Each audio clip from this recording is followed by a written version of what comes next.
weird not having you on the thing. You I'm can't just talking see to me there? myself. You can't see me Well, just like yeah, flopping I about can like a see little your little circle? I can see a little circle, but it's weird introducing someone where it's just like an avatar. My friend Ogle is here with me today, and Ogle is basically a hack negotiator for these big DeFi crypto hacks. He also is a big trader, I guess. I don't know if that's something you identify with necessarily. And you're also an FTX victim. You lost a lot of money to FTX.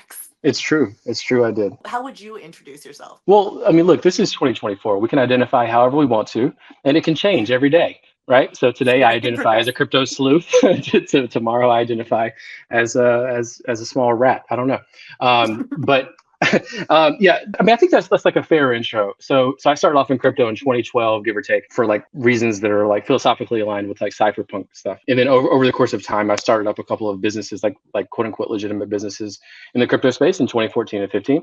And I have a few projects now I'm working on. But yeah, mostly what I do is chase down crooks, like you're saying, try to find where the money gets, where it goes whenever it's stolen, and try to get it back.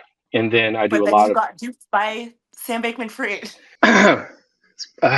yes, yes, that's true. And it sucks too because with SBF, so I was actually well, the way you and I met was through the Celsius stuff, right?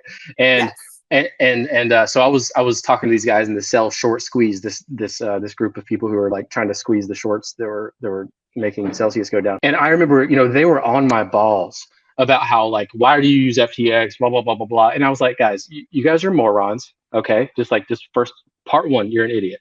Part two, you don't understand how real business works. Someone like SBF would never do the things you guys are accusing him of. So just shut. It's like, stop. Like, you guys saying that shows your true ignorance, right? So, and I couldn't have been more aggressive with the way that I was like talking down to them about their You went to bat for accusations. Sam. 100% went to the bat for that bastard.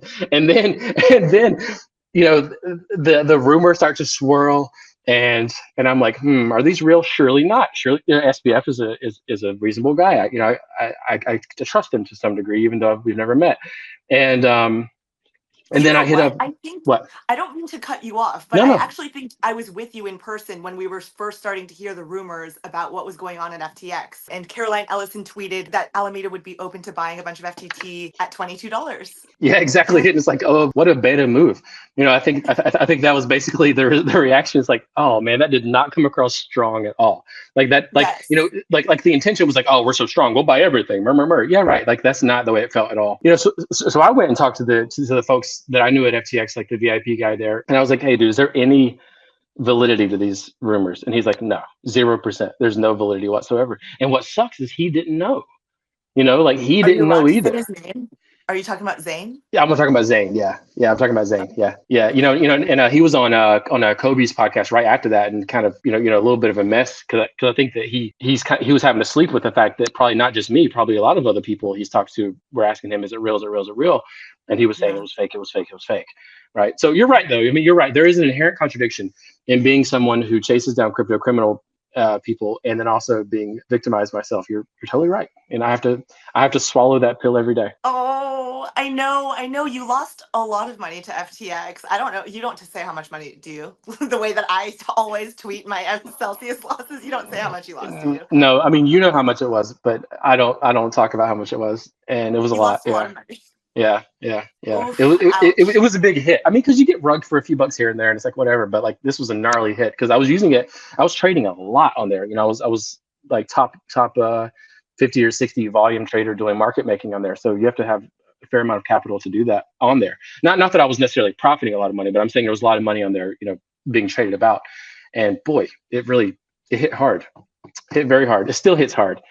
And Oh, yeah, it's so yeah, sad. I know. I remember hanging out around that time period, and that was yeah. tough.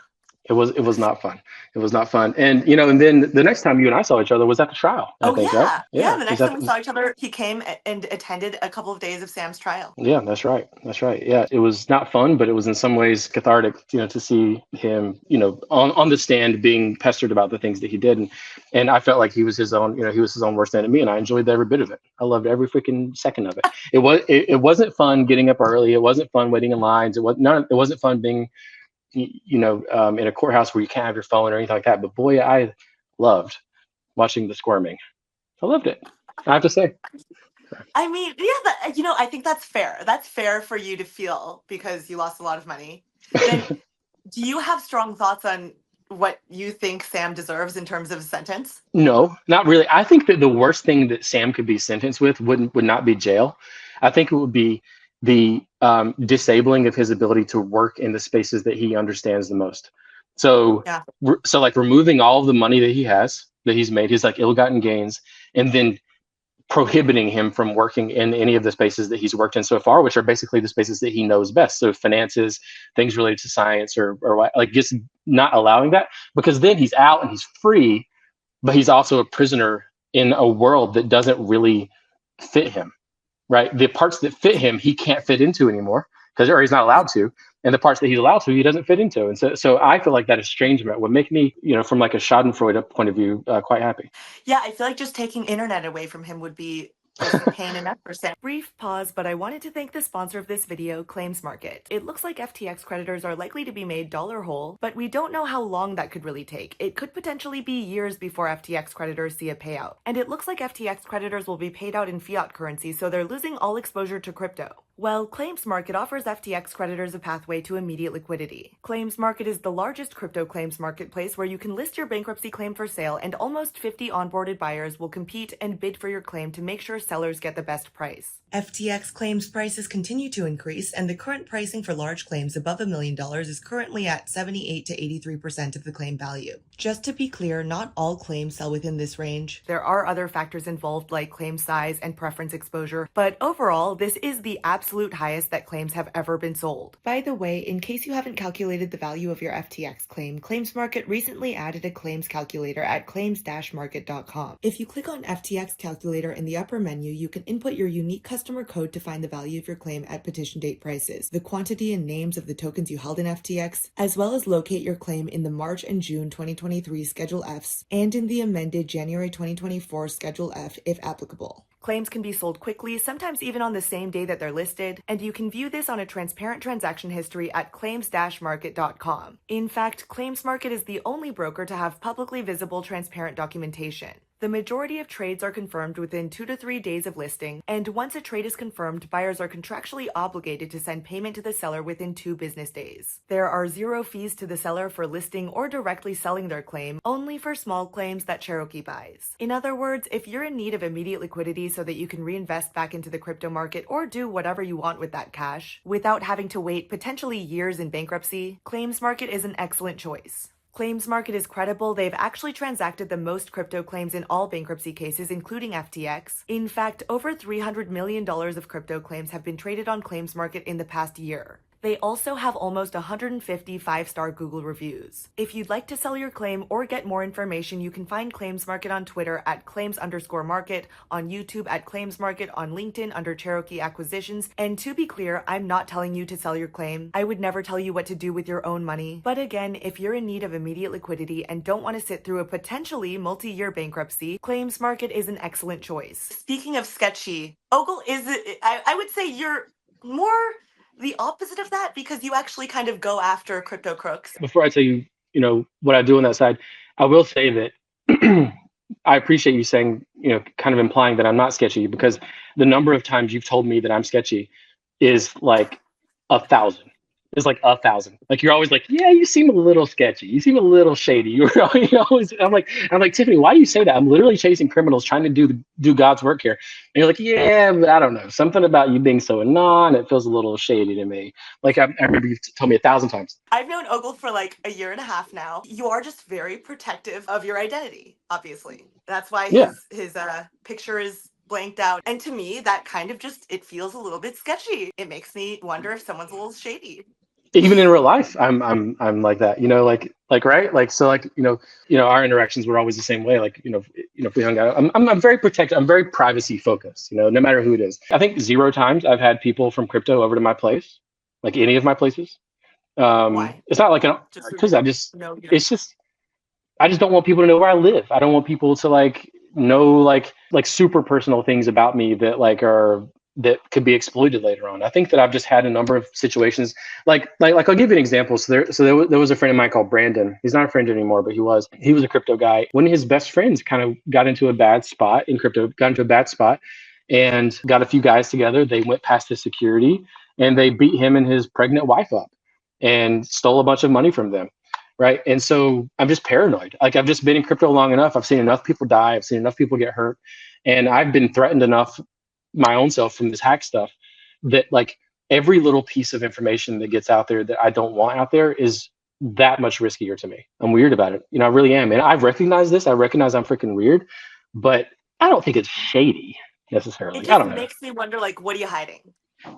Yeah, you know. It's like, I can't even look you up. If I'm going to meet up with someone, I usually look them up. Like, if I'm meeting up with someone in real life, I usually look them up. Can't look you up. It's kind of weird. Fair enough. So, Fair enough. I get but it. I haven't known you Look, for I a get very it. long time. He hasn't robbed me. I have nothing to rob anyway. He hasn't done anything. Yeah. So far he's fine. And you've been participating in, I mean, I guess you're a hack negotiator, so you've been participating in sort of recovering funds from a lot of these DeFi crypto hacks. Yeah. So the first one was actually before we met. It was this thing called Stable Magnet, and that was a lot of fun. So I ended up having to, like, chase these guys, you know, in a lot of different ways, like physically speaking, even, and eventually got the money back on that one. But since then, yeah, like the past year or so, I've worked on the recoveries for a lot of big ones. You know, so, like, worked on the Curve one, which included like Alchemix and a couple of other things. Worked on the Unsheath one, Synthetics. Worked on the recent Balancer one a little bit. Did the Euler hack recovery, which was massive, $195 million for that one. So I've done probably about 37, 38, 39 or so, like, actively, and then a whole lot more than that, kind of just like not actively, where I'm just kind of in the room and I give, like, some pointers to them how to do it.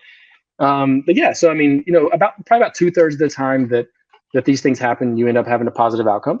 And I don't attribute all the success, you know, by any stretch of the imagination to myself, but I do think that what I've contributed here has changed the way this is done a lot. And so as an example, like, before, what people were doing was chasing down the person looking for, like, digital traces specifically, right? So they'll go to the blockchain, they say, oh, he's sending money here, they're sending money there, or whatever. And that's actually still really important, of course. But what nobody was doing was communicating. You know, they might say, oh, he's like at this address, 0xabc123, but they haven't sent to a centralized exchange yet, so we have nothing we can do now. That's not true. If you know where they're at, you can communicate with them. You can send them a message on chain that says, hey, dude, I know, like, you've stolen the money. Let's talk through this so we can get out of this. You know, let's, like, work through the situation together. And I think that is a contribution that is significant to the recoveries here. And I'm very happy to have contributed that part of it. And so now, you know, like it or love it, people kind of don't like it in some ways. And but the kind of the standard is that if you steal money, then the project will probably offer you 10% of the money to keep, and you send back the other 90%. That was something that I introduced about a little bit over a year ago. Like, okay, so just back up for a second. So why do people steal money, right? They steal money because either A, they don't have any and they need it.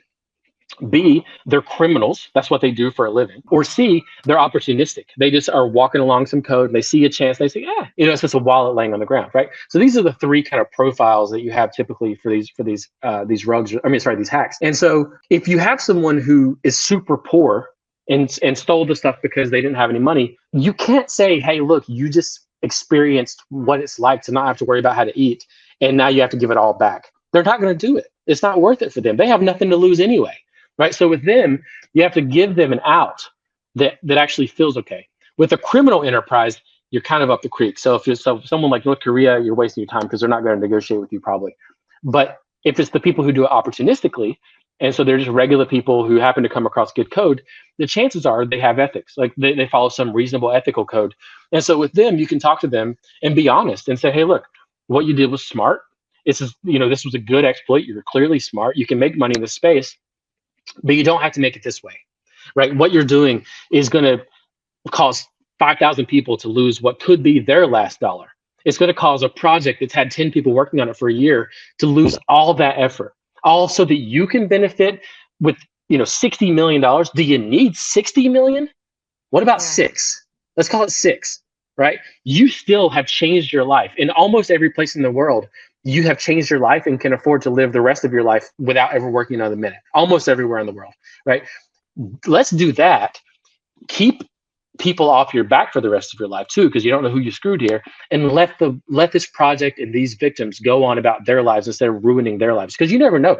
People call me sometimes. What really got me going, Tiffany, originally in the first hack was this guy called me. It was the stable magnet one. The reason I got really, really involved, I haven't talked about this publicly, but this fella, he was a Chinese guy, because a lot of the victims were Chinese, and I was in the Chinese group. He messaged me and he said, "Hey, can I do a call?" And I'm like, yeah, give me a call. He said, "Tonight I have to tell my wife that I lost all the money in this protocol. And instead of doing that, I would rather kill myself. And so I wanted to say thank you for helping with what you have so far. But unfortunately, tonight's going to be the last night for me." He was looking at me on video, like 100% serious. And I was like, and I'm like tearing up. And I'm like, dude, don't. I get that it's shameful to talk to your family about this, but you didn't do this. Someone else did this to you. Like that's what happened here. So keep the faith alive for a little bit. Let me do what I can do and bring in other people, and maybe there will be a positive outcome. Can't guarantee it, but maybe there will be. And luckily, in that case, there was. He was a victim, Okay. but that's what I'm saying. Like you need, like these thieves have to realize, and part of the communication is helping them realize on the other side of your theft is a real human being. Yeah. So I get it. You're smart. You're clever. You found a quick way to make $50 million. Awesome. Good for you. But realistically, you don't need 50. With 5, you can go about your life and no one else has to lose theirs. Right? So let's be reasonable. So that's what I'm trying to say. There's ways of communicating with people, and you're not being disingenuous. These are real things people should consider whenever they steal money or whenever they do something. And you try to get to an outcome that works for everybody involved. And so for me, that usually has landed on the 10%, 90% route. And again, some people in the crypto space have really despised that, because they're like, why would you pay a thief anything? Never negotiate with terrorists. And like, I get it, like philosophically and kind of like from an ego point of view, I get it, but it's not realistic. And I think these people don't have a good grasp on the actual victims and how this might change their lives in a bad way. Well, are these hackers typically convinced by an appeal to their emotions? I mean, do they have empathy for the victims, or like are any of them just complete sociopaths?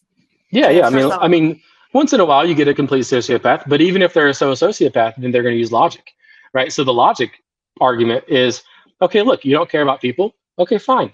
I don't care if you don't care about people or not, but you need to care about yourself. And realistically, you just sold $30 million from 5,000 people. Maybe one of them's crazy. And if I ever find out who you are, which I probably will, I'm going to let everyone know who you are. So then you got to spend the rest of your life looking over your shoulder, hoping this lunatic doesn't come with a machete.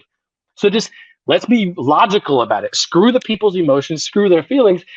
Buy yourself freedom by returning 90% of the money. So like there's an argument that actually is genuine and makes sense for everybody, I think, out there. And that's why these communications are so important. And again, I think that was what was really lacking in like hacker negotiations before, or like hacker recoveries before.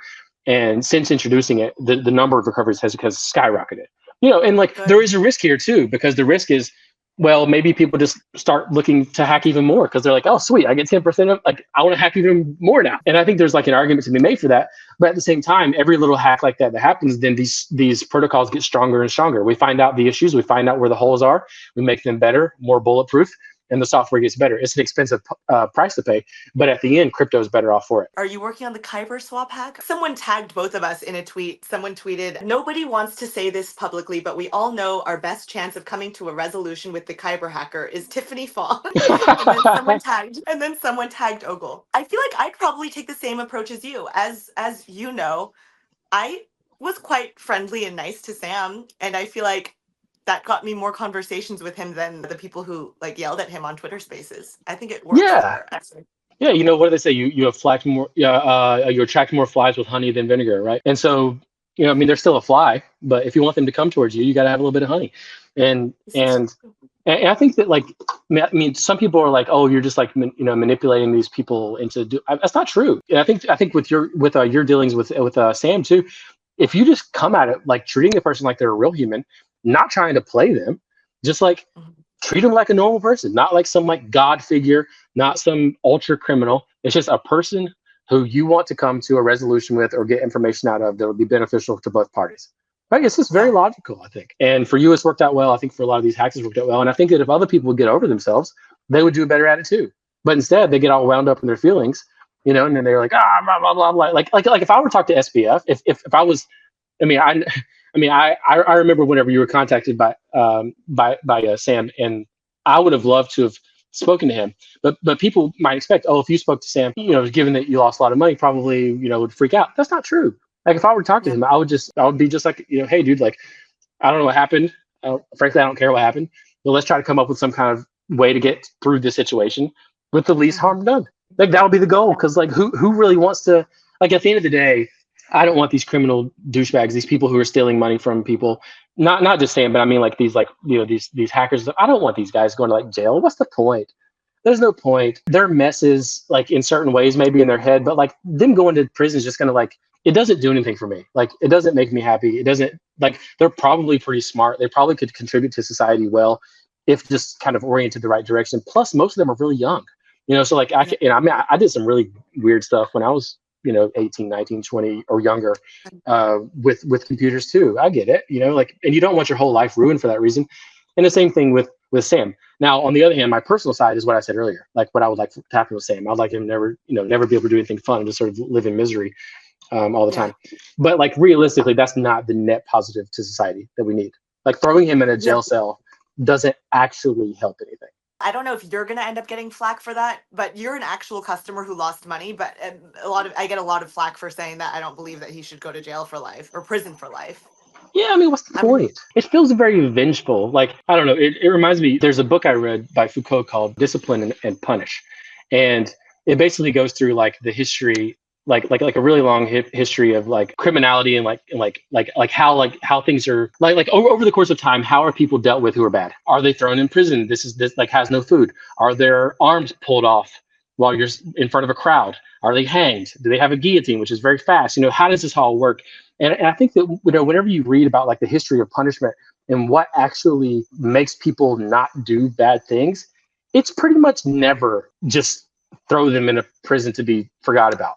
Like generally, it's like keep them where the public sees them often, but is reminded of the problem. And it makes a lot more sense than like taxpayer dollars to go towards feeding and housing him for the rest of his life. Yeah, which is so expensive too. It's so expensive. Yeah, what is it? I mean, the last time I looked, it was like in the mid tens of thousands a year to keep someone alive. Is that right? I saw some estimates that were in the hundreds of thousands, which I'm like, Jesus. I don't know how that's possible. But yeah, I've also seen some in the tens of thousands. But ultimately, it's like we're going towards making sure he never sees the light of day again. And I'm just like, he's not an actual danger. For him to be able to walk the streets, he's not an actual danger to society. So it doesn't make logical sense to me as a punishment. I think that what you said is much more fair and logical. Him not being able to participate meaningfully in finance again. I agree. I mean, and then the question is like, okay, so we send someone away. Why are we doing that? And the why should not be because we want revenge. And like this is stupid, like monkey crap. Like we're just like whoo, like we're just like beasts out there trying to like club each other. Like I don't love that. Like the reason should be we try to prevent it happening again, right? That's the point, to stop it from happening again. And how effective is prison as a deterrent, I wonder? That's what I'm saying, exactly. And it's not. It's just not. I mean, if it was, we wouldn't have overflowing prisons. I mean, the fact that we continue to get more and more and more people in prison, clearly it's not working. That stuff doesn't work. Like reform works in some ways, and then like not allowing people, like prohibitions work because it's like reminders. It's like constant reminders to people. And I feel weird, to be honest with you, trying to like sort of like evangelizing for like him not being like brutalized in prison, but I just don't think it's logical. I don't think it's logical either. That's the problem with it. I can feel people probably watching this getting angry. I mean, this is obviously not live. This is not live, but I know there's going to be an onslaught of angry comments about this. People feel really strongly that he should go to prison for life. I guess the one argument I can see is that obviously the deterrent argument, even though I'm not sure, I mean, scientifically, if there have been studies on this, I'm not sure what the actual like success rate of the deterrence is, but I know that people are like, well, obviously, I agree that there needs to be a punishment. Like, if you did something wrong and people's money, was, I guess, stolen, then there should be a punishment. Yeah. Do you mind that people might get mad at you? People might get mad at you. No, I mean, most people are mad at me, like usually, so it's totally okay. It's totally okay. Actually, recently. Tiffy, you wouldn't believe recently. So the CoinDesk top 50 most influential people in crypto thing happened, right? They do that every year. Somehow I ended up on the list, which, I That's sick. edged out. Oh yeah. Yeah. Yeah. And Congrats. so thank you. Thank you very much. So Ogle's I on the edged, top 50 most important people in crypto, everyone. I'll post a hey. screenshot of it. Also, I'm kicking you to come pee with me while you talk. Oh my God. So I edged out Caroline actually on that one. So she got 31. I got 30. Oh my Um, god. Right next to yeah. Caroline.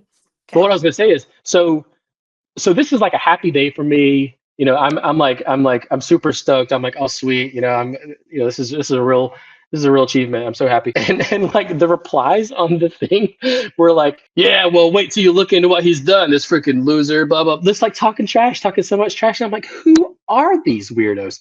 And so the reporter who wrote the article was like, hey man, so some people from the Sell Short Squeeze have sent me a bunch of information saying that you were shorting Celsius, and they're very upset about it. I'm like, mother effer, like how can I sit here and like be lauded for doing something good and still be hated? Like there's no escape for it. So to your point, am I okay with people being mad at me?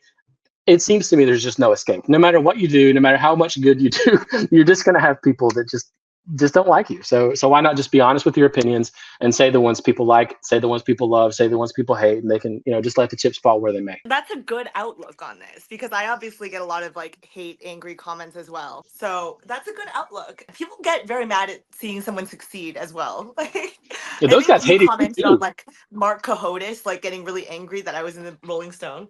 Oh God, dude, how cringe! Like that was just so cringe. So you're getting a Rolling Stone. What a cool achievement, right? Yeah. Like how many people get to say that in their lifetime? Who cares what it's for? Even if you're in there as like you're in the background picture of someone else eating dinner, still cool, right? But in your Yeah. case, you're like an article, right? And so then you have these people who like crawl out, and I envision them as these like slimy little slurpy weirdos crawling out from under a rock somewhere, and like, yeah, well, we said that before. It's like, who cares?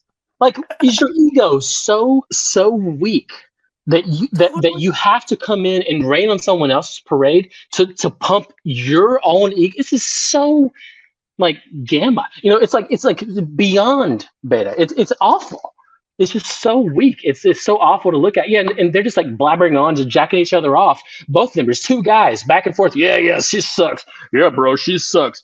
Back in your tweet thread. Like, what is wrong with you people? Wasn't it so cringe? It felt like some petty sort of high school female catty drama because I Yeah. didn't, first of all, I obviously didn't write the fucking article. So the article titled me a crypto whistleblower, and then Mark Cohodes comes out of nowhere and is like, you call yourself a whistleblower? I've been talking about the FTX scandal for this long. Like, basically comes off as being like, why wasn't I in the Rolling Stone? I should be Exactly. the one that's in Rolling Stone. Isn't that how it came off? That's exactly the way it came off, and that's why I say about the ego, because it's like you're just pissy because it wasn't you, And so this is like some like weird like Reddit like red pill kind of stuff is what it feels like to me.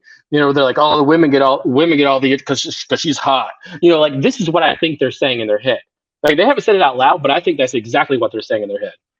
I think so too. It was so like just pathetic and like petty. I was like, this doesn't actually even make me feel bad. It makes you just look. This is embarrassing. Well, on your part, you're like a grown man. I don't know how old he is. I don't know anything about Mark Cohodes. I've never once tweeted at him. I wasn't following him. I don't really know anything about him. But he's a grown man, and you're like Right. whimpering, like that should be me. And I'm like, who fucking cares?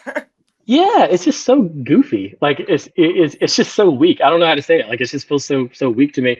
And I mean, the real play there, like if you're like a proper effing man, is to come in and say, well done. I was talking about this for like 2 years, and I'm glad that the world caught up to it. Like, good on you Yeah, for helping get it exposure. Like whatever.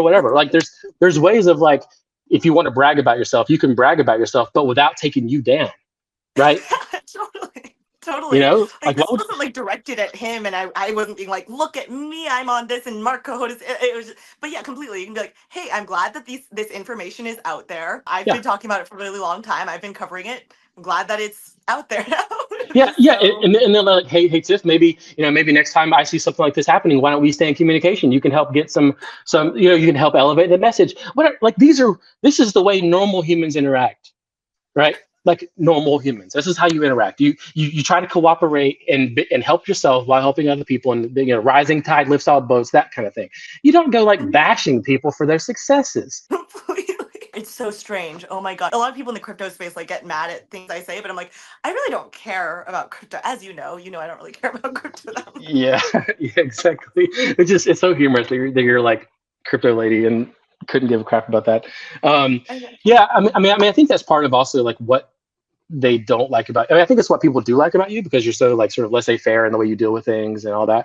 But I think that, yeah, I mean, because like crypto is a really serious space for a lot of people. Like I told you, I got into it because like cypherpunk philosophy that I agree with. Like I like the idea of being anonymous, secretive, as you know, despite how creepy or whatever you say. Sketchy. Like Some sketchy, yeah, weird. yeah. Despite all that, like that's just how I like things. And like I don't love Big Brother like looking at everything I'm doing, and I just don't like that crap. And Yeah. so this is a serious movement for a lot of people, like that I think whenever they see someone who doesn't really care about it but still gets highlighted in it, for them it feels like an affront, because they're like she doesn't even care.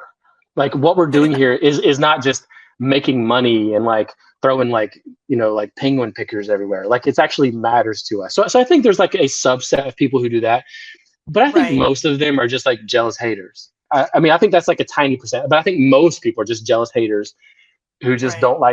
don't want to see success. And I think there's a bunch of like oddballs, like women haters, to be honest. And Yeah. like in crypto, it's especially bad. Like I've had a number of friends who are females in crypto, and you should see that. I mean, well, you shouldn't see because you probably get them, but the DMs they get, like you'd be surprised. You wouldn't be surprised, but most people would be surprised at the kind of DMs women get. They're not just like, "Oh, show me your tits." They're like, "You should go like choke on a rock and die, you stupid." Like just really, really, really aggressive stuff that I can tell you I've never gotten, ever, never. And Yeah. my avatar used to be, well, now my avatar is like a bit androgynous, I guess. But my avatar originally was of a girl, and it wasn't so Mhm. androgynous. And I used to get kind of, but I wasn't as popular then, so I didn't get as much messages, or as many messages. But when I did have a little bit of weird stuff. But now, as like kind of a doxed guy, never, not one. Never I get that stuff. But then I look at my friends who have, a third of the followers and nowhere near the, kind of the popularity, and they get so much crap almost every day. It's insanity. There's this quote the other day that I read by Horace Mann, Horace Mann, and he said, he said, "You should be ashamed to die until you can know that you've given a positive impact to humankind." And I thought, what a great quotation. Like, That's and good. I really like that. You should be ashamed to die until you know you've given a positive impact to humankind. Okay. I guess I can't die yet. Yeah, yeah. You're right now. You're a net negative to humankind. So you need to flip the script, start helping out, join Shibuya, help out your fellow humankind. No, I'll no, no, no, join.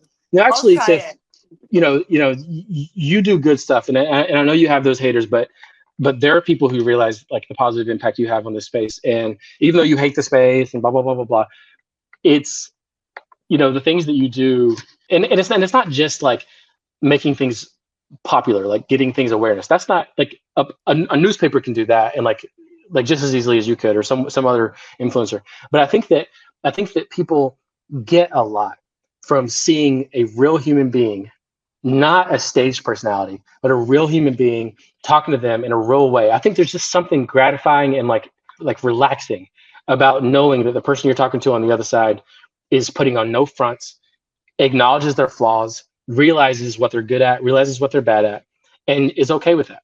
Like, and that I think gives people peace of mind, knowing that someone like you is working on the same things that other people in a more professional setting are also working on, but you're working on it in your way, you're giving the information your way. And I think there's definitely something settling about that, which is a positive contribution in my view.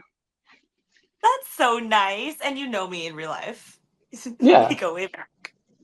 Yeah, I mean, you're the Aw. same way in real life. You're very real. People, if like you or love you, people believe that who you are is who you're giving us, right, in real life. So it's the same way all the way across the board. This is true. I feel like I've been the same since the beginning of us knowing each other. I think so too. Maybe. I was actually wondering about that the other day. I'm like, I wonder if Tiffany's like been the same since she was like 9, or Or has she just stopped evolving now? I wonder what it is. I'm not so sure. I just Not so stopped sure. evolving.